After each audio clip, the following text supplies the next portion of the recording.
My stepsister moved in after her divorce and hit on my husband, so I decided to investigate what really happened during her marriage. 2 months ago, my stepsister Roxy got divorced from her husband Elric after 5 years of marriage. She claimed she caught him cheating with his co-worker and that he'd been emotionally abusive. The whole family was devastated, especially when she revealed she was 4 months pregnant right after filing for divorce. Roxy was living with a roommate but approached me about staying with us temporarily. She couldn't afford rent anymore due to lawyer fees and was scared about being alone during pregnancy. When I discussed this with my husband David, he wasn't welcoming. He said Roxy always made him uncomfortable. I dismissed his concerns. Roxy had always been nice at family gatherings. I convinced David we needed to help family during tough times. He reluctantly agreed. The first few weeks were peaceful. Roxy kept to herself, stayed in her room, and seemed genuinely grateful. She even helped with household chores. But things changed about a month in. Roxy started wearing revealing clothes around the house, especially when David was home. Short nightgowns, tight workout clothes. She'd never dressed that way before. She constantly found reasons to be wherever David was. If he was in the home office, she suddenly needed the printer. If he was in the kitchen, she'd get hungry at that exact moment. David told me Roxy was making him uncomfortable. She'd make suggestive comments when I wasn't around, asking if he ever thought about being with someone else, saying how lucky I was to have such a handsome husband. She'd find excuses to touch him, brushing against him in hallways, touching his arm while talking, asking for help reaching things she could easily get herself. I hate to admit it, but I didn't take his concerns seriously. I thought he was being oversensitive and told him she was probably just being friendly. Last week, I threw Roxy a baby shower. She'd been sad about not celebrating her pregnancy properly because of the divorce, so I wanted to do something nice. I invited family and her close friends. The shower went well. Everyone had a good time. Roxy seemed happy. No obvious issues. But everything fell apart the next day. Roxy posted on social media claiming David had been sexually harassing her throughout her stay. She said he made inappropriate comments when I wasn't around, deliberately walked in on her in the bathroom, and tried to touch her constantly. The worst part was her claim that during the baby shower, David cornered her in the kitchen and tried to forcefully kiss her, stopping only when he heard someone coming. My family's reaction was brutal. My stepmom Claire called screaming, saying she always knew something was off about David and couldn't believe I'd let a predator into our family. Dad texted saying he was disgusted with both of us. Roxy's friends flooded David's social media with hateful messages, calling him a predator and threatening to report him to his school. David was devastated. As a teacher, these accusations could destroy not just his current job, but his entire career. He could barely speak when showing me the emails. Some parents from his school had already seen Roxy's post and were demanding he be fired. I tried talking to Roxy. She broke down crying, saying she couldn't believe I was choosing my abuser over my pregnant sister. She claimed she'd been afraid to tell me earlier because she knew I wouldn't believe her. Claire backed her up, saying I was just as bad as David for not believing her pregnant daughter, who'd already been through trauma with Elric. The atmosphere in our house became unbearable. David barely left our bedroom when Roxy was around, afraid she'd make more accusations. He suggested asking her to leave, but my entire family insisted that kicking out a pregnant woman would prove everything Roxy said about us. Then came the twist I never saw coming. 3 days ago, I was doing laundry and found Roxy's journal fallen behind the washing machine. I shouldn't have read it, but after everything that happened, I couldn't help myself. What I found made my blood run cold. The journal entries dated back months before her divorce, and in them, Roxy wrote about staging the discovery of Elric's supposed cheating, about practicing her crying for when she'd tell the family. Most shocking was an entry from the week before she moved in with us. David's always been attractive. Maybe this divorce is my chance to trade up. I just need to be patient and play my cards right. The most recent entry, dated the morning of the baby shower, read, "If he doesn't respond to my advances soon, I'll have to force his hand. Nobody will believe him over a pregnant woman. I've seen how it works. Just look at what happened with Elric." My hands trembled as I clutched the journal, rereading those damning words. The laundry room suddenly felt suffocating. I heard footsteps upstairs, Roxy moving around in the guest room. My heart pounded as I quickly pulled out my phone and started photographing each page. The camera clicked softly as I documented entry after entry of her calculated manipulation. The shower turned on upstairs. Water rushed through the pipes above me, giving me maybe 10 minutes. I flipped through pages frantically, capturing months of planning. My stomach churned reading how she'd researched emotional abuse signs and how to make someone look guilty. One entry detailed practicing crying in the mirror until she could produce tears on command. The laundry room door creaked. I spun around to find David standing there, his face pale and drawn from days of stress. He saw the journal in my hands and his eyes widened. I showed him the trade-up entry, watching his expression shift from confusion to horror. The water pipes groaned ominously above us. The shower was stopping. Footsteps crossed the hallway upstairs. David grabbed my arm, pulling me out of the laundry room just as we heard Roxy's door open. We made it to the kitchen before she appeared at the top of the stairs, wrapped in a towel, her wet hair dripping. She looked between us, eyes narrowing with calculation. Her gaze dropped to my hands, where I'd shoved the journal behind my back. The silence stretched unbearably. "Found something interesting?" she asked, her voice deceptively light. My mouth went dry. David stepped slightly forward, creating a barrier between us. I could see the muscle in his jaw twitching as he fought to stay calm. "Just discussing the grocery list," I managed, my voice barely barely steady. Roxy's smile didn't reach her eyes. She descended 2 steps, water droplets trailing down her legs. Really? Because you both look like you've seen a ghost. My phone buzzed in my pocket. I ignored it, keeping my hands firmly behind my back. Roxy took another step down, her expression shifting to wounded innocence. Unless you've been talking about me, I know this situation is hard on everyone. Her voice cracked perfectly, just like she'd practiced. David's hands clenched at his sides. I could feel the journal's edges cutting into my palms as I gripped it tighter. My phone buzzed again, insistent. We should let you get dressed, David said, his teacher's voice steady despite everything. Roxy's eyes flashed with something cold before the hurt expression returned. Of course.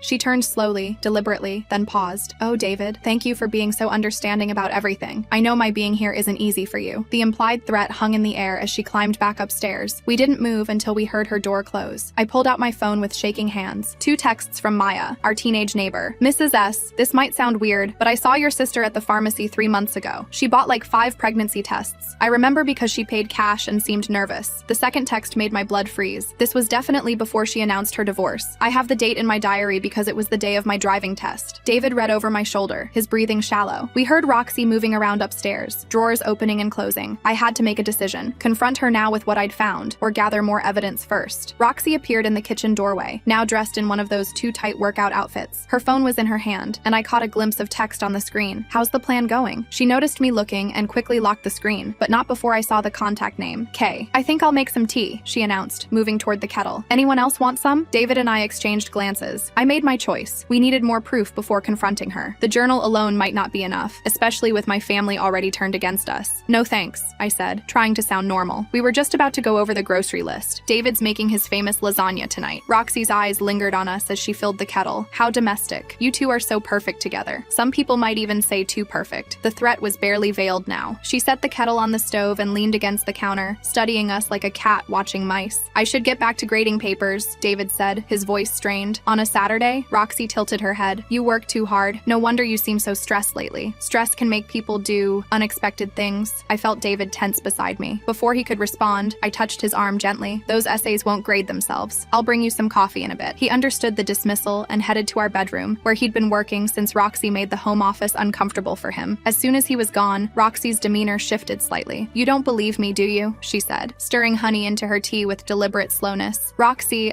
It's okay, she interrupted, her voice taking on that practiced wounded quality. I understand. He's your husband. But I thought after everything with Elric, you'd at least consider that I might be telling the truth. The hypocrisy of her words, knowing what I'd just read in her journal, made me feel physically ill. I forced myself to stay calm. This is hard on everyone, I said carefully. She nodded, dabbing at her eyes though no tears appeared. I just feel so alone. Even Hannah, my best friend, seems distant now. She said I could stay with her if things got worse here, but my phone buzzed. Another text from Maya. My mom might have security footage from that night. Want me to ask? I quickly silenced my phone, but Roxy had noticed. Popular this morning, she observed. Just work stuff, I lied. She sipped her tea, watching me over the rim of the mug. You know, I've been thinking about looking for my own place. This situation can't be good for any of us. Hope flared in my chest, but I tried not to show it, if that's what you think is best. But then again, she continued, setting down her mug with a sharp click, where would I go? A pregnant woman with no job, no support system except family who's starting to doubt her. It's not safe. The manipulation was so transparent now that I'd seen her journal. How had I missed it before? We want you to feel safe, I said, the words tasting bitter. Do you? She stepped closer, her voice dropping. Because sometimes I wonder if David's complaints about me are really about making me leave. First Elric, now David. Why do the men in my life want to get rid of me? I heard our bedroom door open down the hall. David was probably listening, worried about leaving me alone with her. Roxy heard it too and raised her voice slightly. I just hope the stress doesn't affect the baby. The doctor said I need to avoid conflict, but it seems to follow me everywhere. She placed a protective hand over her stomach, the gesture so practiced it looked rehearsed, which, according to her journal, it probably was. We all want what's best for the baby, I managed. Do we? Her eyes bored into mine. Because I'm starting to feel very unwelcome here. And when pregnant women feel threatened, they have to protect themselves. You understand that, right? The threat was crystal clear. I nodded, not trusting myself to speak. She smiled then, bright and false. Good. I think I'll go rest now. This conversation has been exhausting. As she headed upstairs, she paused. Oh, I might do a little social media update later. My followers have been so supportive through all this. They really want to know how I'm doing. The warning sent chills down my spine. I waited until I heard her door close before rushing to our bedroom. David was pacing by the window, his phone in his hand. 3 more parents have emailed the principal, he said without preamble. They're calling for an emergency board meeting. I showed him Maya's texts about the pregnancy tests and security footage. His face went even paler. We need to be smarter about this, I whispered, glancing at the door. She's getting getting suspicious. Suspicious? David's voice cracked. She just threatened you in our own kitchen. This is insane. I know, but we need more evidence. The journal helps, but my phone lit up with a call from Hannah, Roxy's best friend. I answered quickly. Hey, I can't talk long, Hannah said, her voice hushed. But Roxy just texted me asking if she could stay with me. She said things are escalating with David. What's going on? My heart sank. Roxy was already moving to her next phase, whatever that was. It's complicated, I said carefully, very aware that Roxy might be listening. Look, I love Roxy, but Hannah paused. Some things aren't adding up. Can we meet? Not at your house? We arranged to meet at a coffee shop the next day. After I hung up, David showed me his phone. Roxy had posted on social media, feeling so unsafe right now. Some people just can't accept the truth. Grateful for all your support. The comments were already pouring in, each one more vitriolic than the last. Someone had tagged David's school. Another person offered to start a petition for his removal. I'm going to lose everything, David said quietly, sinking onto our bed. I sat beside him, my mind racing. The journal was still hidden in our closet where I'd stashed it while Roxy was making tea. But how long before she noticed it was missing? And what would she do then? My phone buzzed again. This time it was my dad. We need to talk about David. This situation has gone too far. The walls were closing in. Roxy had orchestrated this perfectly, just like she had with Elric. But now I had proof of her lies. I just had to figure out how to use it before she destroyed our lives completely. I looked at David, seeing the defeat in his eyes, and made a decision. We weren't going to be her next victims, not if I could help it. We're going to fight this, I told him firmly, but we have to be smart. She's planned this for months. He nodded slowly, some determination returning to his face. What do you need me to do? Before I could answer, we heard Roxy's door open upstairs. Footsteps crossed to the bathroom, then stopped. A long pause, then her voice, loud and clear. Where is it? My blood turned to ice. She'd discovered the journal was missing. The bathroom door slammed. Footsteps pounded down the stairs. David and I stood facing the door, knowing our time for careful planning had just run out. Roxy burst through our bedroom door, her face contorted with rage. Her eyes swept the room before landing on us. I instinctively moved closer to David, my hand finding his. She stalked toward us, her workout clothes still perfectly arranged despite her apparent fury. I noticed her hair wasn't even slightly mussed from her dramatic entrance. Everything about her was calculated, even her anger. David positioned himself slightly in front of me. Roxy's eyes darted to our closet, then back to us. She knew we had it. I watched her hands clench and unclench at her sides. She took a deep breath, and I could practically see her switching tactics. The rage melted from her face, replaced by wounded confusion. She sank onto our bed uninvited, placing a protective hand over her stomach. Her shoulders began to shake with what looked like sobs, but I noticed no actual tears fell. David's phone buzzed on the nightstand. He glanced at it and his face went white. He showed me the screen. Another parent had posted in the school's Facebook group demanding his immediate suspension. Roxy's fake crying intensified. She rocked back and forth, mumbling about stress and the baby. I noticed her peek through her fingers to gauge our reaction. My phone rang. Dad's name flashed on the screen. I let it go to voicemail, but Roxy had seen. Her performance escalated. She stood abruptly and rushed to our bathroom. We heard retching sounds, but they seemed forced. David and I exchanged knowing looks. When she emerged, she clutched the doorframe dramatically. Her face had gone pale. I wondered if she'd somehow made herself look sick on command. She stumbled back to the bed, her hand never leaving her stomach. David's jaw tightened as he watched her performance. My phone buzzed with a text from Hannah. Roxy's asking weird questions about your finances, something about needing money for a lawyer. I quickly deleted the message, but Roxy's eyes tracked my movements. She swayed slightly, then steadied herself against our dresser. David's phone rang. His principal's name appeared on the screen. He had to answer this one. He stepped into the hallway, closing the door behind him. Alone with Roxy, I watched her facade crack slightly. Her eyes hardened as she studied me. She moved to our closet and began rifling through it. I stayed silent, knowing any protest would confirm her suspicions. She pulled out boxes, tossed aside clothes, her movements becoming increasingly frantic. David returned, his face grim. He held up 3 fingers, 3 more complaints filed with the school board. Roxy spun around, her search forgotten. She clutched her stomach again, wincing. The timing was too convenient. She staggered toward the door, pausing to grip the frame. Her breathing became labored, each gasp perfectly timed for maximum effect. I heard footsteps on our front porch. Through the window, I saw Claire's car in our driveway. Roxy must have texted her. The doorbell rang insistently. Roxy's performance intensified. She slid down the wall, cradling her belly. David went to answer the door while I stayed with Roxy. She grabbed my wrist with surprising strength, her nails digging in. Claire's voice carried from the entryway, shrill and accusatory. I heard David trying to explain, his teacher's calm barely holding. Roxy's grip tightened. She pulled me closer, her breath hot on my face. Her eyes were completely lucid, calculating. Claire burst into the bedroom, immediately rushing to Roxy. She helped her daughter stand, shooting venomous looks at me. Tom appeared in the doorway behind David. He surveyed the scene with an unreadable expression. Claire demanded we call an ambulance. Roxy protested weakly, insisting she just needed rest and safety. The implication was clear. Tom stepped forward and felt Roxy's forehead. She flinched away from his touch, whimpering, but I caught Tom's slight frown. Her skin was cool, not feverish. David's phone buzzed again. Another parent, another complaint. The situation was spiraling spiraling beyond our control. Claire helped Roxy back to the guest room, their progress slow and dramatic. Tom lingered, his eyes meeting mine briefly before following his wife. Once alone, David showed me his phone. The principal had scheduled an emergency meeting for Monday morning, 3 days away. I retrieved the journal from its hiding spot behind our winter coats. We needed to act fast. I grabbed my laptop and started uploading the photographed pages to multiple cloud services. A knock on our door interrupted us. Tom stood there, his expression troubled. He glanced down the hall, then stepped inside, closing the door behind him. He pulled out his phone and showed us a text from Roxy, sent 3 weeks ago. She'd asked him for a $5,000 loan, claiming she needed it for prenatal care. He'd declined. Another text, sent yesterday, asked if he'd reconsider. This time she'd mentioned possibly needing to move out of our house due to safety concerns. Tom pocketed his phone and left without another word, but his doubt was clear. I heard Claire's voice from the guest room, cooing over Roxy. The contrast with her harsh treatment of us was stark. My laptop dinged. The uploads were complete. I created a shared folder and started organizing the evidence chronologically. David's coworker texted him. Roxy had approached her last week at the grocery store, asking questions about David's female students. The coworker had found it odd, but hadn't mentioned it until now. I added this to our growing evidence file. The pattern was becoming undeniable. Hannah called again. I stepped onto our back porch to answer. She told me Roxy had been asking about David's salary, his pension, our house value. The questions had started weeks before the accusations. After hanging up, I found David in the kitchen, staring at his laptop. The school's parent Facebook group was exploding with posts about him. Some defended him, but they were drowned out by the angry mob Roxy had cultivated. I heard movement upstairs. Roxy was up and walking around, her earlier weakness forgotten. Her footsteps were firm, purposeful. The doorbell rang again. This time it was Joan, Maya's mother. She held a USB drive, glancing nervously around before handing it to me. Back in our bedroom, we plugged in the drive. It contained doorbell camera footage from the past month. Joan had included a note with timestamps. The first video showed Roxy leaving our house at 2 a.m. 3 nights ago. She'd claimed David had tried to enter her room that night, but the footage showed her walking confidently to a car waiting at the corner. Another video from last week showed her returning at 4 a.m. She'd told Claire she'd been up all night, terrified of David, but here she was, sneaking back in like a teenager breaking curfew. The most damning footage was from 2 weeks ago. Roxy met with a man we didn't recognize. They talked for 20 minutes in his car. She handed him something that looked like money. David's hands shook as he copied the files. This was proof she'd been lying, but would it be enough? My phone rang. It was Elric's mother, Sandra. She spoke in hushed tones, saying she had something we needed to see but couldn't discuss over the phone. We arranged to meet her tomorrow after my meeting with Hannah. The pieces were falling into place, but time was running out. Claire's voice drifted from the guest room. She was on the phone, loudly discussing David's predatory behavior with someone. Each word was another nail in his professional coffin. I checked social media. Roxy's latest post had over 100 shares. People who didn't even know us were calling for David's arrest. The digital mob was growing. David sat on our bed, his head in his hands. I sat beside him, sharing his despair. Even with evidence, how could we fight this narrative Roxy had crafted? Tom appeared in our doorway again. This time he motioned for us to follow him outside. We walked to the far corner of our backyard, away from windows. He told us about Roxy's request for money, about her questions regarding our finances. He'd started noticing patterns in her stories, inconsistencies that didn't add up. Before he could say more, Claire's voice called for him. He gave us a meaningful look before heading back inside. I spent the rest of the day organizing evidence while David tried to work on his defense for Monday's meeting, but concentration was impossible with Roxy's presence looming over us. That evening, Roxy emerged for dinner. She moved slowly, clutching furniture for support, but when she thought no one was looking, her movements were fluid, normal. She picked at her food, sighing dramatically. Claire fussed over her, shooting accusatory glances at us. The tension was suffocating. After dinner, Roxy announced she needed air. She walked to the front porch, Claire hovering protectively. Through the window, I saw her texting rapidly, a small smile playing on her lips. David's phone buzzed. Another teacher from his school, offering support. They'd worked together for years and didn't believe the accusations. It was a small comfort. I retreated to our bedroom to review the journal photos again. One entry caught my eye. Roxy had researched false pregnancy symptoms and how to fake a miscarriage for sympathy. My blood ran cold. Was that her next move? David joined me, looking exhausted. We strategized late into the night, planning for tomorrow's meetings, but every plan felt inadequate against Roxy's manipulation. Around midnight, I heard Roxy's door open. Footsteps padded to the bathroom, then silence. Too much silence. A crash echoed through the house. Claire's scream followed immediately. David and I rushed out to find Roxy on the bathroom floor, clutching her stomach. Claire was already calling 911, sobbing about her pregnant daughter. Tom stood in the doorway, his expression skeptical as he watched Roxy writhe on the floor. The paramedics arrived quickly. Roxy's performance intensified as they examined her. She kept repeating that the stress was too much, that she couldn't lose another baby. Another baby? This was a new addition to her story. As they loaded her onto a stretcher, she reached for my hand. Her grip was strong, her eyes clear and calculating despite her moans of pain. The ambulance left with Claire. Tom stayed behind, pacing our living room. He seemed to be wrestling with something, finding Finally, he spoke. 3 years ago, his friend's brother went through a similar situation. A woman had accused him of assault, destroyed his reputation. The woman's name? He couldn't remember, but she'd been Claire's friend from church. The description matched Roxy. David pulled up social media on his laptop. After some searching, we found the man Tom mentioned. His profile was sparse, but one old post remained. A warning about false accusations, though he didn't name names. I messaged him, explaining our situation. It was a long shot, but we were desperate. Tom left, promising to do more digging. Alone again, David and I sat in stunned silence. How many times had Roxy done this? My phone buzzed. A text from an unknown number. Stop digging or things get worse for David. I showed David. He grabbed the phone and tried calling the number. It was disconnected. Another text, same number. Check your front door. David went to look while I stayed back, my heart pounding. He returned with an envelope. Inside were printed screenshots of David's teaching profile, his school's website, his LinkedIn, all marked with red X's. The threat was clear. We barely slept that night. Every sound made us jump. Roxy's empty room felt like a presence itself, malevolent and waiting. Morning came too quickly. I dressed carefully for my meeting with Hannah, choosing clothes that made me look trustworthy, stable. David prepared for another day of damage control. As I left for the coffee shop, I noticed a car following me. It stayed 3 cars back, but took every turn I did. My hands gripped the steering wheel tighter. At the coffee shop, I waited in my car, watching. The following car parked across the street. I couldn't see the driver through the tinted windows. Hannah arrived looking nervous. We went inside together, choosing a corner booth. She kept glancing around as she pulled out her phone. The texts she showed me were damning. Roxy had been planning this for months, discussing strategies for testing David's boundaries and documenting his responses. One message made my stomach turn. If he doesn't take the bait, I'll have to create the evidence myself. Hannah had more. Screenshots of Roxy researching David's school policies, teacher conduct codes, how accusations were handled, all dated months before she moved in. She also revealed that Roxy had done this before, with an ex-boyfriend in college. That time, she'd dropped the accusations after he paid her to leave him alone. I photographed everything, my hands shaking. Hannah kept watch, clearly frightened about being seen with me. As we prepared to leave, Hannah grabbed my arm. She told me Roxy had texted her from the hospital, asking her to retrieve something from our house, something hidden in the guest room. We parted ways quickly. The car that had followed me was gone, but I felt watched as I drove to meet Sandra. Sandra lived across town in a modest apartment. She answered the door immediately, ushering me inside. Her living room was cluttered with boxes. She'd kept everything from Elric's marriage. She showed me security footage from their old house. The night Roxy claimed to discover Elric's cheating, the cameras showed her planting lingerie in his car at 3 a.m. Her own car was visible in the background. More footage showed Roxy meeting with the same unknown man from Joan's videos. They'd met multiple times over several months, always late at night. Sandra had bank statements too. Roxy had opened credit cards in Elric's name, maxing them out before the divorce. She'd hidden the statements, letting him discover the debt during proceedings. I documented everything, adding it to our growing evidence file. Sandra promised to testify if needed, her anger at Roxy evident. On my way home, I stopped at the pharmacy. The same pharmacist who'd helped Maya was working. She recognized me and discreetly nodded toward the consultation room. Inside, she told me Roxy had been buying pregnancy tests for months, far longer than her supposed pregnancy. She'd also inquired about medications that could mimic pregnancy symptoms. The pharmacist couldn't provide records without a subpoena, but she gave me her card, promising to help if legally asked. I arrived home to find David in the kitchen with Tom. They'd been researching, finding 2 more potential victims of Roxy's schemes. Both men had been accused of inappropriate behavior. Both had paid to make it go away. Tom had spoken to his friend's brother. The man was willing to share his story, though he remained traumatized years later. The pattern was identical to what we were experiencing. Claire's car pulled into our driveway. She entered without knocking, her face a mask of fury. She demanded to know why we weren't at the hospital supporting Roxy. Tom intervened, suggesting Claire calm down. She turned on him, accusing him of taking our side over their pregnant daughter. The argument escalated quickly. During their fight, I slipped upstairs to search Roxy's room. Under the mattress, I found a burner phone. The contact list was small but revealing. K was there, along with several numbers labeled only with initials. The text history was mostly deleted, but one conversation remained. Roxy discussing payment terms with someone, negotiating percentages. The context was vague but sinister. I photographed everything before replacing the phone. As I turned to leave, I noticed Roxy's laptop bag in the corner. My hands itched to search it, but Claire's voice was getting closer. I made it back downstairs just as Claire stormed out, Tom following. He gave us an apologetic look before leaving. Their marriage was clearly straining under Roxy's manipulation. That evening, the unknown man from the security footage appeared at our door. He introduced himself as Kyle, the K from Roxy's phone. David tensed, ready to defend us, but Kyle raised his hands peacefully. He said he was done with Roxy's schemes and wanted out. She owed him money for services he wouldn't specify. He warned us that Roxy was planning something bigger. She'd mentioned insurance policies, life insurance specifically. The implication chilled us. Before leaving, Kyle gave us a USB drive. He said it contained their communications, though he'd edited out anything that implicated him legally. It was better than nothing. We spent hours reviewing Kyle's files. Roxy had hired him to gather information on David, his routines, his students, his vulnerabilities. She'd paid him to photograph David at school, making innocent interactions look suspicious. One file contained her exit strategy: frame David completely, sue for emotional damages, possibly push him to sewer slide for insurance money. The casual cruelty was staggering. My phone rang. It was the hospital. Roxy was being discharged and needed a ride home. The test had found nothing wrong with her or the pregnancy. I agreed to pick her up, knowing refusal would fuel her narrative. David stayed home, preparing for tomorrow's school meeting. At the hospital, I found Roxy in a wheelchair she clearly didn't need. A nurse helped her to my car, buying into her fragile act completely. During the drive, Roxy was silent except for occasional sighs and whimpers, but I caught her watching me in the side mirror, studying my reactions. Back home, she made a show of struggling up the porch steps. Tom had returned and helped her inside, his skepticism barely concealed. That night, Roxy posted about her hospital scare, blaming the stress of living with her abuser. The sympathy poured in, along with more vitriol toward David. I sat in our bedroom, surrounded by evidence that seemed simultaneously overwhelming and insufficient. How could we prove a pattern of lies when each lie was crafted so carefully? David's meeting was in 12 hours. His career hung in the balance, and somewhere in this house, Roxy was planning her next move. I opened my laptop and began compiling everything into a comprehensive timeline. Each piece of evidence, each witness statement, each contradiction in Roxy's stories. As I worked, I heard Roxy's door open. Footsteps paused outside our room. A long silence, then they continued to the bathroom. I kept typing, documenting everything. Whatever happened tomorrow, we'd be ready. We had to be. The evidence was mounting, but so were Roxy's supporters. The battle for truth was far from over. Dawn was breaking as I finally closed my laptop, exhausted but determined. Tomorrow would bring David's meeting, more confrontations, and undoubtedly more of Roxy's manipulations. But we had something she didn't expect: proof of her patterns, witnesses to her lies, and the determination to expose her completely. The next morning arrived with crushing weight. David dressed methodically for his school meeting while I prepared to implement our evidence strategy. Tom appeared at our door before breakfast, his face grave. He pulled us aside and revealed what he'd discovered through his pharmacy connections. Roxy had never filled a single prenatal prescription in their system. The pregnancy tests she'd purchased were the only medical items on record. My hands trembled as I added this revelation to our evidence folder. David's expression hardened with renewed determination. We had less than an hour before his meeting, but this changed everything. The pharmacist Tom had spoken with arrived discreetly at our back door. She handed over printed records showing Roxy's purchase history. Dozens of pregnancy tests over months, but zero prenatal vitamins, no prescribed medications, nothing that an actually pregnant woman would need. She'd risked her job to provide this proof. Claire's car screeched into our driveway. She stormed inside with Roxy, who moved with exaggerated difficulty. Tom intercepted them in the living room while David and I gathered our evidence. Through the doorway, I watched Tom present the pharmacy records to his wife. Claire's face went white as she processed the implications. Roxy's performance intensified. She clutched her stomach, moaning about stress affecting the baby. But Claire's expression had shifted from protective fury to dawning horror. She stepped back from her daughter, studying her with new eyes. David left for his meeting armed with our compiled evidence. I stayed behind to manage the family confrontation that was building. Tom had assembled security footage from multiple sources onto one drive: Joan's doorbell camera, Sandra's home system, even traffic cameras near locations Roxy had claimed to be. We gathered in the living room. Tom connected his laptop to our TV and began playing the footage chronologically. Each video contradicted Roxy's timeline. The night she claimed David harassed her, she was meeting Kyle. When she said she was terrified and hiding in her room, cameras showed her at an ATM withdrawing cash. Claire sank onto our couch, her hands covering her mouth. Roxy's attempts to explain grew increasingly desperate. She claimed the footage was doctored, that we'd hired someone to create fake evidence. Her voice rose to near hysteria as she insisted everyone was conspiring against her. Dad arrived, summoned by Tom. He watched the footage in stony silence, his jaw clenching tighter with each revelation. When Tom showed him the pharmacy records, something broke in his expression. He turned to me with tears in his eyes and pulled me into a fierce hug, whispering apologies. Roxy exploded. She grabbed her phone and began live streaming, claiming we were gaslighting her, that we'd planted her journal and faked all the evidence. Her followers responded immediately, some expressing doubt, but others rallying to her defense. The hashtag